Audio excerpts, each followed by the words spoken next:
ইমানের পরীক্ষা দেওয়ার জন্য বিশ্বনবী শিবে আবু তালিবে 3.5 বছর জেল কেটেছেন। এই ইমানের পরীক্ষা দেওয়ার কারণে বাংলার শ্রেষ্ঠ তাফসীরকারক উস্তাদুল মুফাসসির আল্লামা সাঈদী 13টা বছর জালিমের কারাগারে ছিল। এই ইমানের পরীক্ষা দেওয়ার জন্য যদি ডাক আসে, যদি টাটরবাসীকে জেলখানায় থাকা লাগে, আপনারা কি থাকতে রাজি আছেন? এই ইমানের পরীক্ষা দেওয়ার জন্য যদি ফাঁসির মঞ্চে ঝুলতে হয়, যদি জীবন দিতে হয়, আমরা জীবন দিতে রাজি, জেল কাটতে রাজি, ফাঁসির মঞ্চে ঝুলতে রাজি, তবু ইমান ছাড়তে রাজি না। কথা প্রিয় দিনী ভাইরা আমার, তাহলে আল্লাহ রাব্বুল আলামিন ইব্রাহিম আলাইহিস সালামকে জাতির পিতা বানালেন এমনি এমনি। প্রিয় ভাইরা আমার, জাতির পিতা হিসেবে আল্লাহ রাব্বুল আলামিন হযরত ইব্রাহিম আলাইহিস সালামকে কোরআনে কোড করে দিলেন, নোট করে দিলেন এমনি এমনি। অসংখ্য পরীক্ষা দিয়েছেন হযরত ইব্রাহিম আলাইহিস সালাম। গোটা জীবন দশায় তিনি শুধু পরীক্ষা দিয়েছেন। পরীক্ষা দিয়ে দিয়ে ইমানের পরীক্ষায় পাশ করে তারপরেই কেবলমাত্র জাতির পিতা হয়েছেন। কথা বলেন ঠিক কিনা? হযরত ইব্রাহিম আলাইহিস সালাম তিনি দেখতে পারলেন ওই সময় নমরুদ, তারা জাতির পিতা ইব্রাহিম আলাইহিস সালাম দেখলেন নমরুদ ওই সময় মূর্তি পূজা করত। কথা বলেন ঠিক কিনা? নমরুদ নিজেকে খোদা বলে দাবি করত, বিভিন্ন মূর্তি পূজা করত, লাত মানত উজ্জার পূজা করত। কথা বলেন ঠিক কিনা? এই নমরুদ বিভিন্ন মূর্তির পূজা করত। হযরত ইব্রাহিম আলাইহিস সালাম ছোট্ট মানুষ, এই ছোট্ট মানুষ ছোটবেলায় তার মস্তিষ্কে ঢুকেছে কার ইবাদত করি, কার পূজা করি, যার নিজেরই তো কোনো ক্ষমতা নাই। কথা বলেন ঠিক কিনা? যে তো নিজেরে নিজে বাঁচাইতে পারে না, যেই মূর্তি বাজার থেকে মূর্তি কিনে আনার পরে রাস্তায় ঝুড়িতে মূর্তি রেখে প্রসাব করতে গিয়েছে ছোট্ট ছেলেটা, অপরদিকে কুকুর এসে ঠ্যাং জাগায়া মূর্তির মুখের মধ্যে মেরে দিয়েছে। কথা বলেন ঠিক কিনা? যেই মূর্তি কুকুরের হাত থেকে নিজেকে বাঁচাইতে পারে না, ওই মূর্তি কখনো মানুষকে বাঁচাইতে পারবে না। ঠিক কিনা? হযরত ইব্রাহিম আলাইহিস সালাম এই ঘোষণা দিয়ে দিলেন জাতির লোকদেরকে, এক আল্লাহর লা ইলাহা ইল্লাল্লাহ ইব্রাহিম খলিলুল্লাহ। এক আল্লাহ ছাড়া পৃথিবীর কোনো মানুষকে আইনদাতা হিসেবে মানা যাবে না। চিৎকার দিয়ে বলি আল্লাহু আকবার। প্রিয় ভাইরা আমার, হযরত ইব্রাহিম আলাইহিস সালাম যখন এই চিন্তা করলেন মূর্তির গোলামি করা যাবে না, গোলামি করতে হবে আল্লাহর, সমাজের মধ্যে এই ঘোষণা দিয়ে দিলেন। নমরুদ দেখে, হারে ইব্রাহিম যদি এইভাবে সমাজের মানুষদেরকে বুঝাইতে থাকে, আমি নমরুদ আমার খোদাগিরি সমাজ থেকে চলে যেতে পারে। কথা বলেন ঠিক কিনা? ইব্রাহিমকে থামাতে হবে। ইব্রাহিমকে বুঝালো, ইব্রাহিম বোঝে না। ঠিক কিনা বলেন? ইব্রাহিমকে এবার ধমক দেওয়া হলো, বাধা দেওয়া হলো, ভয় দেওয়া হলো, ভীতি প্রদান করা হলো। কথা বলেন ঠিক কিনা? কিন্তু ইব্রাহিম আলাইহিস সালাম কোনো ভীতিতে তিনি নরম হয় না। কথা বলেন ঠিক কিনা? কারণ আল্লাহ বলেন, ওয়ালা তাহিনু ওয়ালা তাহজানু ওয়া আনতুমুল আ'লাউনা ইন কুনতুম মুমিনিন। ইমানদার যারা, তারা দুনিয়ার কোন মানুষকে ভয় পায় না। আল্লাহ বলে, তোমরা ভয় পেও না, মন মরা হয় না, দুঃখ করো না। ওয়া আনতুমুল আ'লাউনা, বিজয় আমি আল্লাহ তোমাদেরকে দিব। ইন কুনতুম মুমিনিন, যদি তোমরা মুমিন হয়ে যেতে পারো। চিৎকার দিয়ে বলি সুবহানাল্লাহ। হযরত ইব্রাহিম আলাইহিস সালাম ভয় পেলেন না। এবার নমরুদ সর্বোচ্চ জুলুম করা শুরু করে দিল। ইব্রাহিম আলাইহিস সালামকে সর্বশেষ বিশাল অগ্নিকুণ্ড বানালো। বিশাল অগ্নিকুণ্ড বানায়া আপনার আমার জাতির পিতা হযরত ইব্রাহিম আলাইহিস সালামকে ওই অগ্নিকুণ্ডের মধ্যে নিক্ষেপ করার জন্য প্রস্তুতি গ্রহণ করলো। বিশাল আগুনের কুণ্ড বানায়া হযরত ইব্রাহিম আলাইহিস সালামকে বলল, ও ইব্রাহিম, ওই যে দেখো বড় আগুনের কুণ্ড, তোমাকে ওই আগুনের মধ্যে নিক্ষেপ করব এখনই, এখনো সময় আছে, তুমি তোমার আল্লাহর ইবাদত ছেড়ে দিয়ে আমাদের গোলামি করো। ইব্রাহিম আলাইহিস সালাম বললেন, না, আগুনে পুরাও, তারপরেও আল্লাহর গোলামি করবো বলে। আল্লাহু আকবার। প্রিয় ভাইরা আমার, ইব্রাহিম আলাইহিস সালামকে আগুনে যখন ফেলাবে, আগুনের মধ্যে নিক্ষেপ করবে, হযরত জিবরাইল চলে আসলেন। আসার পরে ডাক দিয়ে বলো, ও ইব্রাহিম, আমি জিব্রাইল আল্লাহর ফেরেশতা, তুমি আমার কাছে আগুন থেকে বাঁচতে চাও, আমি তোমাকে বাঁচাইয়া দিব। হযরত ইব্রাহিম আলাইহিস সালাম ডাক দিয়ে বলে, ও জিব্রাইল, আমি যে আল্লাহর গোলামি করার কারণে এই আগুনের মধ্যে দেখতেছি, আমার আল্লাহ কি দেখে না? আমি আগুনে দেখি। আমি যে আল্লাহর কারণে আজকে আগুনে ডুবতেছি, বাঁচানোর প্রয়োজন হলে ওই আল্লাহই বাঁচাবে, তোমার কাছে আমি পানাহ চাই না। চিৎকার দিয়ে বলি আল্লাহু আকবার। হযরত ইব্রাহিম আলাইহিস সালামকে আগুনের মধ্যে নিক্ষেপ করলাম, আল্লাহ রাব্বুল আলামিন সঙ্গে সঙ্গে আগুনকে অর্ডার করলেন, আগুন কুলনা ইয়া নারু কুনি বারদাও ওয়া সালামা। চিৎকার দিয়ে বলি আল্লাহু আকবার। ও আগুন, আমার বন্ধু ইব্রাহিম আমার কোরআনের দাওয়াত দেওয়ার কারণে, আমি আল্লাহ আমার আইনের দাওয়াত দেওয়ার কারণে আজকে আগুনে নিভবে, আমি আল্লাহ বসে বসে দেখবে, এটা হতে পারে না। আগুন এখনই এখনই এখনই আমার বন্ধুর জন্য শান্তির জান্নাতি বিছানা হয়ে যাও। চিৎকার দিয়ে বলি সুবহানাল্লাহ। এইভাবে পরীক্ষা দিয়ে এরপরেই তারা জান্নাতের সার্টিফিকেট পেয়েছে, কথা বলেন ঠিক কিনা? আর আমরা পরীক্ষা না দিয়া শুধু মসজিদে বসে নামাজ পড়ি আর রোজা রাখি আর তাসবির দানা টিপে টিপে বলি আমি ইমানদার, আমি জান্নাতে যাব। কিন্তু জান্নাতে গেলে পরীক্ষাবিহীন জান্নাতে যাওয়া যাবে না। চিৎকার দিয়ে বলেন ঠিক কিনা? প্রিয় ভাইরা আমার, আল্লাহর এই জান্নাতে যাওয়ার জন্য যুগে যুগে অসংখ্য সাহাবায়ে কেরাম তারা বিভোর ছিলেন, ইমানের পরীক্ষার জন্য তারা প্রস্তুতি গ্রহণ করেছেন। যুবক ভাইরা আমার, একটু লক্ষ্য করে শোনেন, এই যুবক জীবনটা তোমার, যুবক বয়সটা সবচাইতে দামি। ও আমার যুবক ভাইরা, এখন অনেক যুবক ভাইরা আছো চায়ের দোকানে বসে আছো, রাস্তায় আড্ডা দিচ্ছ। তোমাদেরকে বলি ভাই, এই যুবক বয়সটা আমিও তোমার মতন একজন যুবক, আমিও তোমার মতন যুবক। আমারও তো মনে চাই তোমার মতো প্যান্ট শার্ট পরে 8 ভাবে ঘোরাফেরা করতে, আমারও তো মনে চায়। শয়তান তো আমারও মনের মধ্যে ভালোবাসা ঢুকায় দেয়, এরকম মোবাইলের মধ্যে মোবাইলে এমবি ভরে ডাটা চালু করে তারপরে অর্ধ উলঙ্গ জিনিস দেখতে। কথা বলেন ঠিক কিনা? দেখে না? দেখে। কিন্তু যুবক শোনো, তুমি যুবক, তোমার এই যৌবন বয়সটা আল্লাহর কাছে সবচাইতে দামি, ঠিক কিনা বলেন?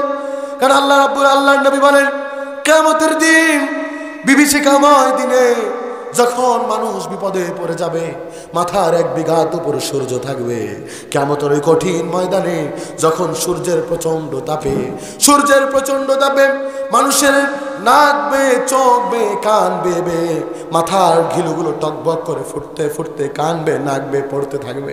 কিয়ামতের ওই কঠিন বিভীষিকাময় দিনে, কিয়ামতের ওই দিন, সেই দিন মানুষগুলো যখন বিপদে পড়ে যাবে, আল্লাহ রাব্বুল আলামিন তার স্বয়ং আরশ আজিম থেকে 7 শ্রেণীর মানুষকে ছায়া দিবেন। কয় শ্রেণীর? জোরসে বলেন, কয় শ্রেণীর? তার মধ্যে গুরুত্বপূর্ণ 1 নম্বর শ্রেণী হলো ওয়াশাবুন নাশা ফি ইবাদাতিল্লাহ। ওই যুবক, যেই যুবক তার যৌবন বয়সটা আল্লাহর ইবাদতে কাটিয়েছেন, বলি না সুবহানাল্লাহ। তাহলে যুবক ভাই, তোমার এই যৌবন বয়সটা সবচাইতে আল্লাহর কাছে দামি। এই যৌবন বয়সের অনেক দাম আছে। এই যৌবন বয়সটা তুমি আল্লাহর গোলামি করে কাটিয়ে দাও। তুমি আল্লাহর গোলামি করো, তুমি আল্লাহর দেওয়া বিধান দিয়া দিবে, তোমার জীবনটা চালাও। তোমার মতো যুবক ছিল হযরতে সাদ সালামী, বিশ্বনবীর একজন সাহাবী, যুবক মানুষ, কুৎসিত চেহারা, একেবারে কালো চেহারা, মুখের মধ্যে বসন্তের দাগ, দাঁতগুলো উঁচু উঁচু, একেবারে কালো মানুষ, চেহারা একেবারে খারাপ, সবচাইতে খারাপ চেহারা, কালো চেহারা। এই আল্লাহর নবীর সাহাবী হযরতে সাদ আল সাদ বিশ্ব নবীর সামনে গিয়ে মন মরা হয়ে আছেন, মনটা মলিন হয়ে আছে। আল্লাহর নবী বলেন, ও সাদ, তোমার মনটা খারাপ কেন? তুমি মন খারাপ করে বসে আছো কেন? হযরতে সাদ ডাকতে বলে, ইয়া রাসূলুল্লাহ, ইয়া হাবিবাল্লাহ, আপনি তো একদিন ওয়াজ করেছেন মসজিদে নববীতে বসে, আন-নিকাহু মিন সুন্নতি ফামান রাগিবা আন সুন্নতি ফালাইসা মিন্নি। বিবাহ আমার সুন্নাত, যে আমার সুন্নাতকে অস্বীকার করবে সে তো আমাকে অস্বীকার করবে। বলেন আল্লাহু আকবার। কে বলেছেন? নবী বলেছেন, বিবাহ আমার সুন্নাত, আজকে সেই বিবাহটাকে আমরা কঠিন করে দিয়েছি, ঠিক কিনা বলেন? আর বিবাহ কঠিন করার কারণে আমাদের সমাজে জিনার বিচার বেড়ে গিয়েছে, কথা বলেন ঠিক কিনা? ঠিক কিনা বলেন? বিয়ের বাজার বিশাল কঠিন, জিনার বাজার খুবই। বিয়ে করতে গেলে 5 লক্ষ টাকা মোহরানা না দিলে মেয়ের বাবা রাজি হয় না। ছেলের চাকরি না হলে মেয়ের বাবা দিতে চায় না, ছেলের ভালো চাকরি না হলে ছেলের বাবাও তাকে বিয়ে করাতে চায় না। অথচ ওই ছেলেটা চাকরি নাই, বাধা নাই, কিচ্ছু নাই, শুধু তার কলেজের তার ক্লাসমেটকে হাই তুমি কেমন আছো এইটুকু বলে নিয়া হোটেলে যায় রুম ডেট করতে। ওইটা একদম সহজ, কথা বলেন ঠিক কিনা? খুব সহজ করে দিয়েছি। বিবাহকে কঠিন করার কারণে আজকে জেনা সহজ হয়ে গিয়েছে। আপনার ছেলে বয়স হয়ে গিয়েছে, আপনি বিবাহ দেন না, কিন্তু খোঁজ নিয়ে দেখেন আপনার ছেলেটা কত মেয়ের সঙ্গে গভীর রাতে মোবাইলে চ্যাটিং করে, ডেটিং করে, আছে না নাই? আছে। গভীর রাতে ঘুম বাদ দিয়া মোবাইলে চ্যাটিং করে, ডেটিং করে। আপনার অগোচরে, আপনার অজান্তে আপনার মেয়েটা, কলিজার টুকরা মেয়েটা বড় হয়ে গিয়েছে, বিবাহের বয়স হয়ে গিয়েছে। আপনি বিয়েটাকে কঠিন করে দিয়েছেন, যার কারণে এক্সট্রা কোচিং, এক্সট্রা ক্লাসের নাম দিয়া আপনার মেয়ে তার বয়ফ্রেন্ডের সঙ্গে তিনি সময় কাটায়, আছে না নাই? নাউজুবিল্লাহ। বিয়ের বাজার আমরা কঠিন করে দিয়েছি, কিন্তু রাসূল বলেছেন আন-নিকাহু মিন সুন্নতি, বিবাহ আমার সুন্নাত। হযরত সাদ সালামি তিনি বলেন ইয়া রাসূলুল্লাহ, ইয়া হাবিবাল্লাহ, আমি তো শুনেছি বিবাহ আপনার সুন্নাত। ওগো নবীজি, আমি তো সবচাইতে কালো মানুষ, সবচাইতে খারাপ চেহারার মানুষ, আমাকে তো কেউ বিবাহ করতে চায় না। আমার বড্ড ভয় হয় কিয়ামতের দিন না জানি এই বিবাহ না করার কারণে, একটা সুন্নাত বাদ দেওয়ার কারণে, কিয়ামতের দিন ঈমানটা একটু অপূর্ণ থাকার কারণে আল্লাহ রাব্বুল আলামিনের জাহান্নামের বাসিন্দা হয়ে যেতে পারি। নবীজি বললেন সাদ চিন্তা করো না, তোমার বিবাহের ব্যবস্থা আমি করব।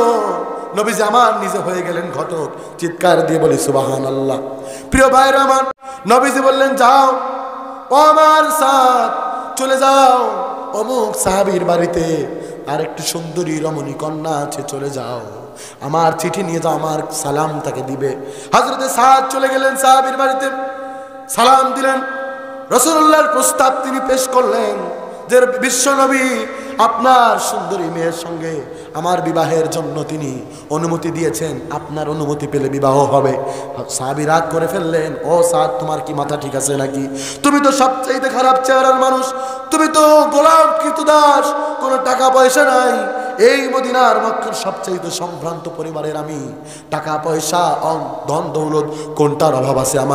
আমার মেয়ে সবচাইতে সুন্দরী, আর তুমি আমার মেয়ের বিবাহের প্রস্তাব নিয়ে এসেছো, মাথা ঠিক আছে নাকি? ঘরের মধ্য থেকে ওই তার মেয়েটা ডাক দিয়ে বলে, আব্বাজান, খবরদার আব্বাজান, আপনি কাকে ফিরায় দেন, কাকে ধমক দেন, আপনি তো জানেন না এই বিবাহের প্রস্তাব তো ওই সাদ নিজে নিয়ে আসে নাই, এই বিবাহের প্রস্তাব স্বয়ং নবীজি পাঠিয়েছেন। বলি না সুবহানাল্লাহ। আব্বাজান, আপনি সাদকে ফিরাবেন না, কারণ নবী যেখানে আমার বিবাহের জন্য প্রস্তাব পাঠিয়েছেন, অবশ্যই কালো হলেও, টাকা পয়সা না থাকলেও, কৃতদাস গোলাম হলেও এই বিয়েতে আমার জন্য কল্যাণ আছে। চিৎকার দিয়ে বলি সুবহানাল্লাহ। আমার বোনেরা, বিবাহ করতে গেলে তুমি হ্যান্ডসাম বয় খোঁজো, টাকা খোঁজো, ভালো চাকরি খোঁজো, সরকারি চাকরি খোঁজো, কিন্তু খবরদার টাকা পয়সা হ্যান্ডসাম ছেলে দেখে তুমি বিয়ে করবা, শান্তি পাবা না। কিন্তু দিন দেখে বিয়ে করবা, ঘরটা ছোট্ট একটা মিনি জান্নাত হয়ে যাবে। বলি না সুবহানাল্লাহ। বিয়েতে মেয়ে রাজি হয়ে গেল, যেহেতু মেয়ে রাজি, বাবার কিছু বলার আছে বলেন। বাবা বললেন ঠিক আছে সাদ, চলে যাও। হযরত সাদ নবীর কাছে চলে আসলেন, ইয়া রাসূলুল্লাহি, ইয়া হাবিবাল্লাহ, নবীজি আপনি যেখানে পাঠিয়েছেন তারা আপনাকে বিবাহের ব্যবস্থা করতে বলেছেন। হযরত সাদ যখন বললেন বিবাহের ব্যবস্থা করতে বলেছেন, নবীজি বললেন ও সাদ, বিয়ে করবা, বিয়ে করতে গেলে তো মহারণা লাগবে, কথা বলেন ঠিক কিনা? মহারণা লাগবে না? আর আপনাকে তো লাগেই না, লাগে বরং আমরা আরো যৌতুক নিই, কথা বলেন ঠিক কিনা? এই যৌতুক নেওয়ার পার্টি কি নাটোরে আছে? আছে? কে কে যৌতুক নিছেন হাত তোলেন তো। কেউ নেন নাই? বলি আলহামদুলিল্লাহ। যৌতুক হারাম, খবরদার যৌতুক নিবেন না, কারণ যৌতুক আপনার শ্বশুরের টাকায় হুন্ডা কিনে আপনি চালাবেন, ওই হুন্ডায় আপনি শান্তি পাবেন না, ঠিক কিনা বলেন? নিজের টাকায় যদি একটা বাইসাইকেল কিনে চালান ওতেও মজা আছে, কথা বলেন ঠিক কিনা? খবরদার যৌতুক কেউ নিবেন না। বিয়েতে মহারানা দেওয়া, মহারানা দিতে হবে, অথচ আমরা তো মহারানা দেই না, দেই মহারানা দেই না। দরকার আছে ওইটা, মাপ চাই, বউর পাও ধরে বিয়ের হাতে মাপ চাইলে মনে হয় মাফ করে দেবে। খবরদার মাফ করবে না কিন্তু কিয়ামতের ময়দানে, ঠিক কিনা বলেন? মহারানা যদি বাকি থাকে আজকে যান চাষিরে, যে টাকা পয়সা যেখানে যা ব্যাংক ব্যালেন্স আছে, যে কয় টাকা ধার্য করছেন বের করে বুড়ো বয়সে চাষির হাতে দেন, যে বুড়ি নেও তোমার এই কয় টাকা বাকি রাখছিলাম এতদিন, তুমি আল্লাহ রাস্তা আমারে মাফ করো, এতদিন তোমার টাকা আমি ভোগ করছি, তোমার টাকা এখন তুমি নাও, যা মনে চাই তাই করো। সুবহানাল্লাহ, আরো জোরে বলি সুবহান। প্রিয় ভাইয়ের আমার, নবীজি আমার সাদকে বললেন, সাদ মহারানা তো লাগবে, তোমার বিয়ের জন্য আমি 400 দিরহাম, আমি তোমার বিয়ের জন্য আমি নবীজি সিদ্ধান্ত দিলাম 400 দিরহাম ধার্য করে দিলাম। হযরতে সাদ হাসি মনে এসেছিল, মুখটা আবার মলিন হয়ে গেল। রাসূলুল্লাহকে ডাক দিয়ে বলি, ইয়া রাসূলুল্লাহ, আমি মক্কার সবচাইতে গোলাম, বড় কৃতদাস। 400 দিরহাম তো দূরের কথা, নবীজি জীবনে 40 দিরহাম এক জায়গায় করে কেমন দেখতে লাগে আমি দেখি নাই। ও নবী, 400 দিরহাম আমি কোথায় পাবো? আমার মনে হয় বিয়ে আর কপালে জুটবে না। হযরতে সাদের মনটা খারাপ হয়ে গেল। নবীজি বললেন, সাদ চিন্তা করো না, ঘটকালি যেহেতু আমি করেছি, মোহরানার দায়িত্বটাও, বলি সুবহানাল্লাহ, আরো জোরে বলি সুবহানাল্লাহ।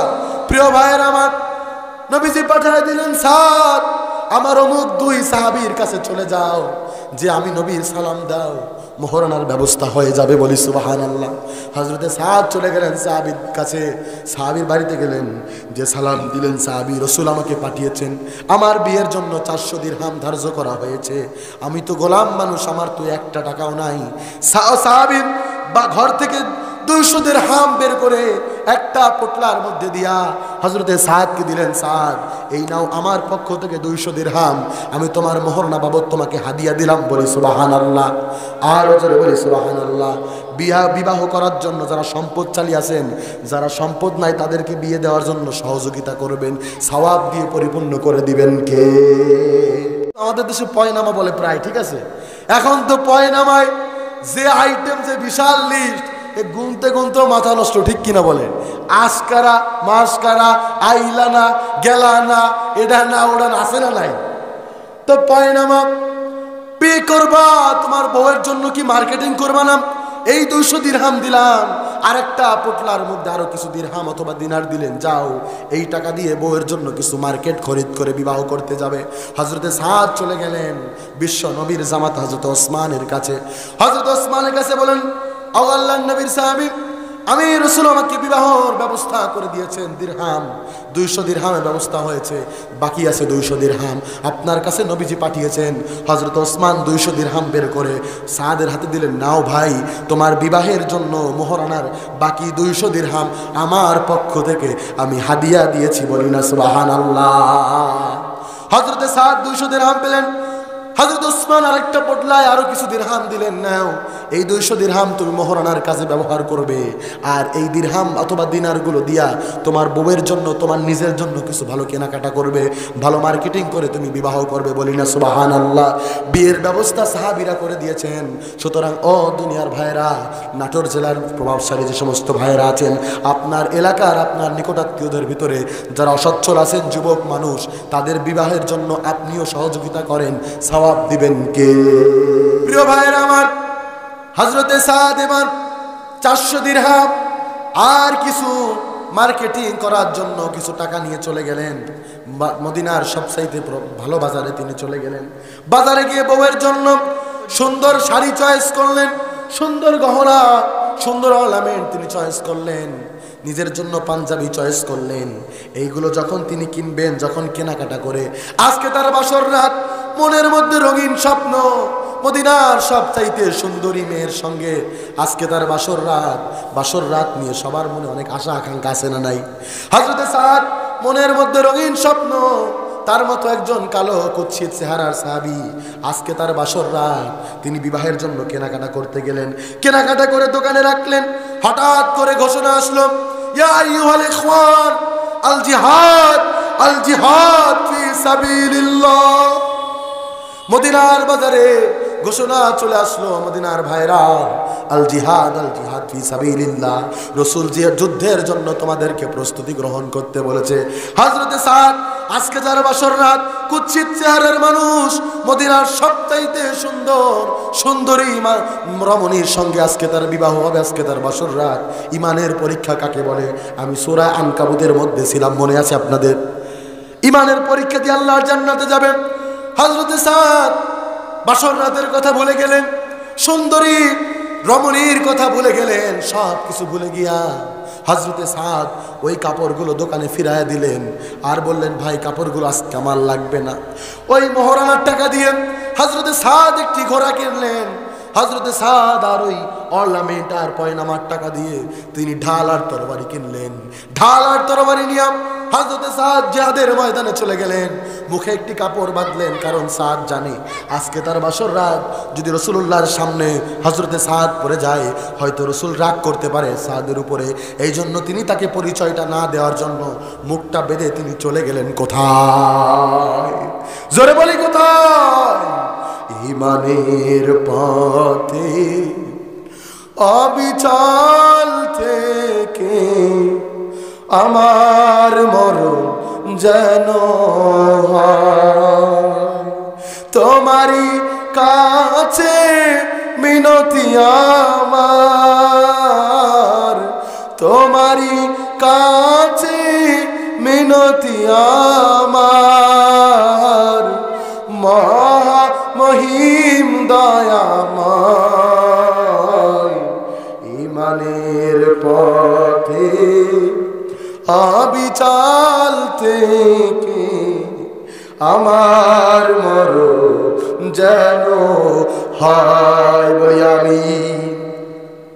প্রিয় ভাইরা আমার, হযরতে সাদ তিনি চলে গেলেন জিহাদের ময়দানে, কারণ সাদ জানে, সাদ এইটা মনে প্রাণে বিশ্বাস করে, আমি বিয়ে করতে চেয়েছি ইমানটা পরিপূর্ণ করে আল্লাহর জান্নাতে যাব। যেহেতু বিয়ে করলে আমার ইমান পূরণ হবে, আর জিহাদের ময়দানে যদি আমি একবার শহীদ হয়ে যেতে পারি, জান্নাতে যাওয়ার জন্য আমার পথে আর কোনো বাধা থাকবে না। আমি তো আল্লাহর জান্নাত চাই, আমি আল্লাহর জান্নাত চাই। বিবাহের প্রয়োজন নাই, বাসর ঘরের প্রয়োজন নাই। হযরতে সাদ চলে গেলেন জিহাদের ময়দানে, মুখে মাস্ক লাগায়া হযরতে সাদ বীর বিক্রমের সাথে যুদ্ধ করলেন। সাহাবীরা দেখতেছেন যে তাদের দলের মধ্যে মুখে মাস্ক লাগায়া একজন লোক। সাহাবীরা মনে মনে চিন্তা করলেন, এটা হয়তো মুনাফিকের মধ্যে কেউ হবে, শত্রু বাহিনীর মধ্যে কেউ হবে। যখন সাহাবীরা আলাপচারিতা করলেন, হযরত আলী ডাক দিয়া বলেন, ও সাহাবীরা, তোমরা চিন্তা করো না, ইমানদারদের সঙ্গে কাফেররা এসে কোনো ক্ষতি করতে পারবে না। বলি সুবহানাল্লাহ। হয়তোবা ভাইটি আমাদের যে কোনো সমস্যার কারণে তিনি তার পরিচয় গোপন রেখেছেন, চিন্তা করো না, যুদ্ধ চালিয়ে যাও। হযরতে সাদ যুদ্ধ চালালেন, কাফেরের আঘাতে হযরতে সাদ ক্ষতবিক্ষত হয়ে গেলেন। বলি আল্লাহু আকবার। হযরতে সাদ তার শরীর ক্ষতবিক্ষত হয়ে গেল, কাফেরদের তীরগুলো হযরতে সাদের বুকে মারল, বুক থেকে পিঠ দিয়ে বের হয়ে গেল, হাতটা কেটে দিল, পাটা কেটে দিল। হযরতে সাদ রক্তাক্ত হয়ে জমিনের মধ্যে হযরতে সাদ লুটিয়ে পড়লেন, তবুও তিনি ঈমান ছাড়ে নাই। হযরতে সাদ জমিনে রক্তাক্ত হয়ে পড়ে আছে। হযরতে সাদ ঈমানের উপরে, সাদ সালাম ঈমানের উপরে অটল ছিল, ঈমানের উপর অবিচল ছিল। ঈমান থেকে এক চুল পরিমাণ তিনি সরে যায় না। শহীদ হয়ে গেলেন হযরতে সাদ। জিহাদের ময়দানে বীর বিক্রমের সহিত যুদ্ধ করলেন। হঠাৎ করে কাফেরের আঘাতে রক্তাক্ত হয়ে ক্ষতবিক্ষত হয়ে হযরতে সাদের জানটা চলে গেল দুনিয়া থেকে। আল্লাহর জান্নাতের মেহমান তিনি হয়ে গেলেন। প্রিয় ভাইয়েরা আমার, স্বয়ং নবীজি যুদ্ধ শেষ হয়ে গেল। সাহাবীদের লাশগুলো যখন একত্রিত করলেন, আহতদেরকে চিকিৎসার জন্য পাঠাবেন, হঠাৎ করে নবীজি দেখে ওই যে সাদ, যেই সাদের আজকে বাসর রাত হওয়ার কথা, ওই সাদ আজকে জিহাদের ময়দানে শহীদ হয়ে লুটিয়ে আছে। নবীজি আমার চোখের পানি ছেড়ে দিলেন। নবীজি আমার সাদ ছুঁয়ে আছে জমিনে, সূর্যের আলো সাদের মুখের উপরে পড়েছে। আল্লাহ নবী নিজে ঢাল হয়ে সূর্যের আলো নিজের পিঠে লাগায়া হযরতে সাদকে ছায়া দিয়েছেন। বলি না সুবহানাল্লাহ। সাহাবীরা হাউমাউ করে কাঁদে। জিজ্ঞেস করলো সাহাবী তোমরা কাঁদো কেন? বলে আমরা কাঁদি ওই যে দেখো সাদ শুয়ে আছে। সাদ কত বড় ভাগ্যবান, স্বয়ং নবী নিজে ঢাল হয়ে সাদের মুখের রোদটা নিজের পিঠে নিয়া সাদকে তিনি ছায়া দিয়েছেন, বলি না সুবহানাল্লাহ। হযরতে সাদ দুনিয়া থেকে বিদায় নিলেন। বিশ্ব নবীজি হযরতে সাদের দিকে তাকায়, মিসকি মিসকি হাসি। আবার নবীজি মুখটা ফিরায় নিলেন। সাহাবীরা জিজ্ঞেস করলেন ইয়া রাসূলুল্লাহ আপনি সাদের দিকে তাকান, আবার মুখটা ফিরায় নিলেন, কারণটা কি জানতে চাই। নবীজি বললেন ও আমার সাহাবীরা শোনো, এই হলো সেই সাদ যেই সাদের আজকে বাসর ঘরের কথা। সবচেয়ে কালো সাহাবী, সবচাইতে সুন্দরী রমণীর সঙ্গে আজকে তার বিবাহের কথা। আল্লাহর জান্নাতের প্রতি এতটা পাগল ছিল, ইমানের পরীক্ষা এমন সুন্দর করে তিনি দিয়েছেন, নিজের জীবনকে তিনি জীবন হিসেবে মনে করেন নাই। বিয়ের কথা, বাসরের কথা চিন্তা করে দিয়া আল্লাহর জান্নাতে যাওয়ার জন্য হযরতে সাদ সালামি ব্যাকুল হয়ে গিয়েছেন। আমি দেখতে পাচ্ছি হযরতে সাদকে জান্নাতের হুরগুলো তাকে নিয়ে আপ্যায়ন করতেছে, বলি না সুবহানাল্লাহ। সাহাবীরা বলেন রাসূলুল্লাহ তাআলা আপনি মুখ ফিরালেন কেন? প্রিয় ভাইরা আমার, হযরতে সাদ সালামি বিশ্ব নবীজি হযরতে সাদ এর দিক দিয়া মুখ কেন ফিরায় নিলেন? তখন সাহাবীরা জিজ্ঞেস করলেন। রাসূল বললেন আমার সাহাবীরা শোনো, আমার মুখ ফিরিয়ে নেয়ার কারণ হলো যেই সাদ আজকে তার বাসর ঘরের কথা, বাসর ঘর উপেক্ষা করে তিনি জিহাদের ময়দানে এসেছেন, শহীদ হয়েছেন। আমার আল্লাহ রাব্বুল আলামিন তার উপরে এত খুশি হয়েছেন, জান্নাতি হুরগুলা জান্নাতে যাওয়ার পর্যন্ত আর অপেক্ষা করে নাই, এখনই হযরতে সাদকে আদর করা শুরু করে দিয়েছেন। চিৎকার দিয়ে বলি সুবহানাল্লাহ, আর জোরে বলি সুবহানাল্লাহ। সেই ইমানের পরীক্ষা দিতে আপনারা কি রাজি আছেন? জোরে বলেন রাজি আছেন? যে ইমানের পরীক্ষা ছাড়া আল্লাহর জান্নাতে, মুখে ইমানদার এই কথা বলে জান্নাতে যাওয়া যাবে না। সম্মানিত হাজিরিন, যেহেতু সময় শেষ, আমার পরের আলোচক চলে এসেছেন। ইমান কিভাবে আনতে হবে? ইমান আমরা শুধু আমানতু বিল্লাহ মুখে ইমান আনলাম এই কথাটা আমরা বললেই ইমান আনা হয় না। এই কথার সঙ্গে চারটি কথা যুক্ত করতে হয়। কয়টি? জোরে বলেন কয়টি? চারটি। আমি সংক্ষেপে বলছি। এক নম্বরে আমানতু বিল্লাহ, এটা বলে শুধু পার পাওয়া যাবে না, এর সাথে চারটি কথার এক নম্বর কথা আল্লাহর অস্তিত্ব মানতে হবে। কি মানতে হবে? আল্লাহর অস্তিত্ব, আল্লাহর গুণাবলী, আল্লাহর আইন, আল্লাহর ক্ষমতা। এই চারটি কথা এই আমানতু বিল্লাহর সঙ্গে জড়িত। যদি কখনো সুযোগ পাই আপনাদের এলাকা আবার আসি, আপনাদেরকে খুব সুন্দর করে এই আমানতু বিল্লাহ, দেখেন ইমান কিন্তু আমানতু বিল্লাহ কাফেররাও আল্লাহকে মানত। জানেন আপনারা কাফেররা কাকে মানত? আল্লাহকে মানত, আল্লাহর অস্তিত্ব তারা মানত। দলিল আমার কাছে নোট করা আছে কোন কোন অবস্থায় তারা আল্লাহকে মানত। যদি আবার কখনো নাটোর জেলায় সুযোগ পাই, ইনশাআল্লাহ আমি আপনাদের সামনে সেই আমানতু বিল্লাহর চারটি সংজ্ঞা, কোন চারটি বিষয়ে ইমান আনা জরুরি, আমি আপনাদের সঙ্গে বলার চেষ্টা করব। আল্লাহ পাক কবুল করুন, বলি আমিন। আলোচনার সর্বশেষ উপসংহার হলো যে মুখে ইমান এনেছি এটা বললেই পার পাওয়া যাবে? জোরে বলেন যাবে? মুখে ইমান এনেছে এই কথা বলে, প্রিয় ভাইরা আমার, তাহলে ইমান এনেছে এই কথা বললে পার পাওয়া যাবে না, বরঞ্চ ইমানের পরীক্ষা। এখন এই ইমানের পরীক্ষা দিতে গেলে জেল আসতে পারে, জুলুম আসতে পারে, পারে কিনা বলেন? পারে কিনা? ইমানের পরীক্ষা দেওয়ার জন্য আপনারও সাদ সালামির মতন আপনার জীবনটাও দেওয়া লাগতে পারে, কথা বলেন ঠিক কিনা? ইমানের পরীক্ষা দেওয়ার জন্য বিশ্বনবী শিবে আবু তালিবে ৩.৫ বছর জেল কেটেছেন, কথা বলেন ঠিক কিনা? এই ইমানের পরীক্ষা দেওয়ার কারণে বাংলার শ্রেষ্ঠ তাফসীর কারো উস্তাদুল মুফাসসির আল্লামা সাঈদী ১৩টা বছর জালিমের কারাগারে ছিল, কথা বলেন ঠিক কিনা? এই ইমানের পরীক্ষা দেওয়ার জন্য যদি ডাক আসে, যদি নাটোরবাসীকে জেলখানায় থাকা লাগে, আপনারা কি থাকতে রাজি আছেন? এই ইমানের পরীক্ষা দেওয়ার জন্য যদি ফাঁসির মঞ্চে ঝুলতে হয়, যদি জীবন দিতে হয়, আমরা জীবন দিতে রাজি, জেল কাটতে রাজি, ফাঁসির মঞ্চে ঝুলতে রাজি, তবু ইমান ছাড়তে রাজি না, কথা বলেন ঠিক কিনা? আল্লাহ পাক আমাদেরকে কবুল করুন, বলি আমিন। আর জোরে বলি আমিন। আল্লাহ পাক ইমানের উপর অটল থেকে আল্লাহর জান্নাতের মেহমান হওয়ার তৌফিক আমাদেরকে দান করুন, আমিন। আমার জন্য দোয়া চাই। খুব অসুস্থ, সারা রাত মোটরসাইকেলে নিজে ৬০ কিলো ড্রাইভিং করেছি, গলা বসে গিয়েছে, ঠান্ডা। আপনাদের মনের খোরাক আমি মেটাতে পারি নাই, আমি ক্ষমা চাচ্ছি। যদি আবারও আপনারা সুযোগ দেন পরবর্তীতে কথা বলবো। আমার জন্য দোয়া আছে, আপনাদের সকলের জন্য। আমি মুসাফির মানুষ, দোয়া করি। আল্লাহ পাক 3 ব্যক্তির দোয়া ফিরায় না। কয় ব্যক্তির? আমি মুসাফির মানুষ, মুসাফিরের দোয়া আল্লাহ ফিরায় না। আমি প্রাণ ভরে দোয়া করে গেলাম, আল্লাহ পাক আপনাদের এই যে গোপালপুর ঘোপপাড়া মসজিদুল কোবা জামি মসজিদের উন্নতি কল্পে যেই জলসা, আল্লাহ পাক এই মসজিদখানাকে কবুল করুন, বলি আমিন।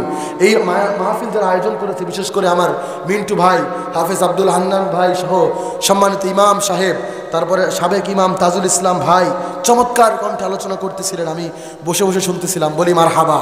আপনাদের এলাকার রত্ন, আপনাদের এলাকার গর্ব, বলি মার হাবা। তাকে সুযোগ করে দিবেন, খুব সুন্দর আলোচনা করেন কোরআন হাদিস থেকে। মসজিদের সেক্রেটারি যার বাসায় আমি ছিলাম, সবাই অনেক আদর আপ্যায়ন করেছিলেন, বিশেষ করে আলী আকবর নাতুরি ভাই সহ। আল্লাহ পাক এবং আপনারা যারা উপস্থিত হয়ে দীর্ঘক্ষণ আমি দেখেছি যে আপনারা চাতক পাখির মতন বসেছিলেন, কেউ ওঠেন নাই। আল্লাহ পাক আপনাদেরকে দ্বীনের জন্য কবুল করুন, বলি আমিন। আমাদের সবাইকে কবুল করুন, বলি আমিন। আসসালামু আলাইকুম ওয়া রাহমাতুল্লাহি ওয়া বারাকাতুহু।